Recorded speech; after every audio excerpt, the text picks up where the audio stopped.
Hello, I'm Alicia Merrett, and I'm going to show you the kind of curves that I cut in very improvisationally on all my quilts. When I started quilting, I found the lines were too straight and the corners had to meet. It was all too perfect for me, so therefore I started making and developing my own system. You can cut some curves which are very nice and curvy, or you can also have some which are what I call off the straight. They're kind of organic. We're going to take 2 pieces of fabric, and I've chosen 2 contrasting colors so you can see it better. They're commercial fabrics and they got a right side and a wrong side, which is quite easy to tell. So you need to have the 2 fabrics right sides up. That's different from what you normally do when you cut with a ruler. You put the fabrics down on the board, right sides up, overlapping about 1 inch to 1.5 inches. Then you take your rotary cutter and you start cutting, making sure that the cut you make stays within that overlapping inch. You start from your body away, as you normally cut with a rotary cutter, and do a gentle curve, pressing fairly hard until you get to the other side. You then have a bit of waste, and you will see that these 2 curves match perfectly. You lined up the beginning here, so they will all fit exactly starting from this end. It doesn't really matter if the other side doesn't coincide, because it changes as you stitch it. Then you pick up the 2 fabrics, line up the top little bit, sort of 1/2 inch or so, put a pin at right angles, about 1 inch, 1/2 inch below. You can see these 2 curves don't match, but we're going to take them to the sewing machine and I'll show you how they will match eventually.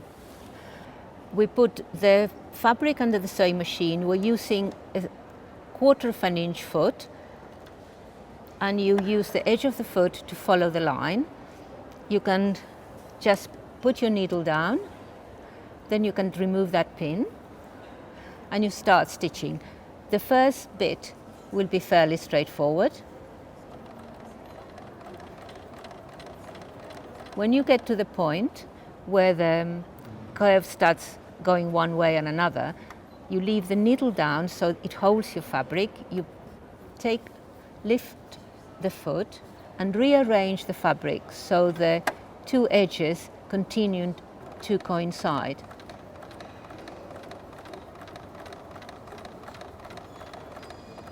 Now we go to the point where the fabrics are going into opposite directions, so you rearrange that again. You can lift your foot, rearrange that, make sure there are no creases caught there, and you can continue stitching for a bit longer. And you do that all the way down to the end of the fabric.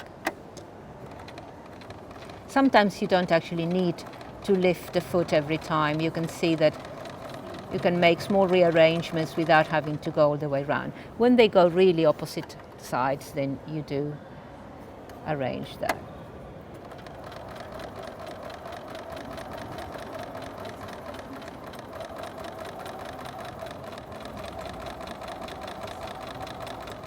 Once we come to the end, we lift the needle, lift the foot, take the fabric away from the machine, and if you look at it, it will look as if it won't lie flat. It looks a bit creased, but we take it to the iron. That's the very important thing. You always have to work with an iron. Put that on your board, and you push the seam to one side with your iron.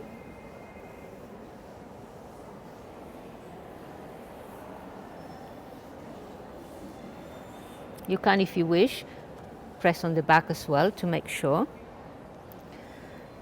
But here we are. A curved seam, completely flat. and we don't actually need to snip the curve seam allowances on the back.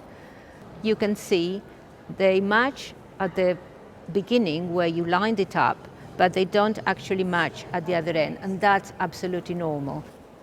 Don't ever try to make the two ends match. It just doesn't work. There are other ways of cutting that seam, and one of them is to cut your curve first on one of the pieces,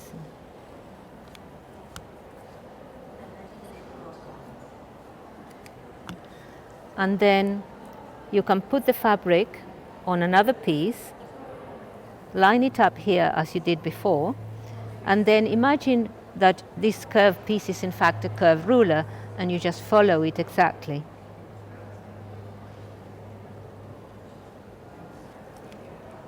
I'm not going to stitch that second seam, but it just gives you an idea of how to cut it in a slightly different way. Sometimes you have a nice curve that you got left over from a piece you cut before, and you want to keep it as it is, and then you can just copy it into another piece of fabric and then join them together.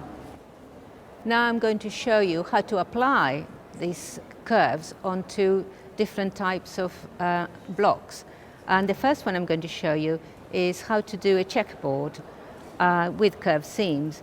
That you can see one here. In fact, what we're going to do is do two different pieces which you can then join together and have a larger piece like this. It can be done with so that the squares are fairly similar to each other, or they can be slightly, some narrow, some wider, and you get a more interesting effect. But we'll start with doing the simplest way so that you can see how it works. We begin with two different pieces of fabric, again of contrasting colors, cut roughly as a square. These particular ones are around 7-8 inches square. And we put them one on top of each other, right sides up again. That's very important, and you can see with these fabrics, which are commercial, you can easily tell the right side and the wrong side. We're going to cut them both at the same time. Take your cutter as before, line up the first side and start cutting from there. I'll start cutting in the middle and do a gentle curve again. Then we cut again halfway through each one of the halves, preferably not being parallel to the first curve because you get more interesting results that way. And the second one.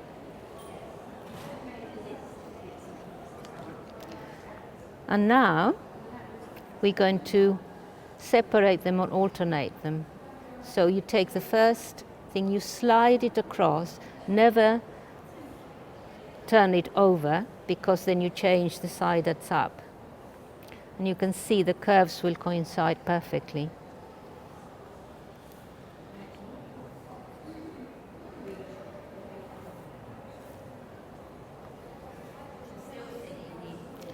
Now we have two squares again, but with the color alternate, which is what you get on a checkerboard.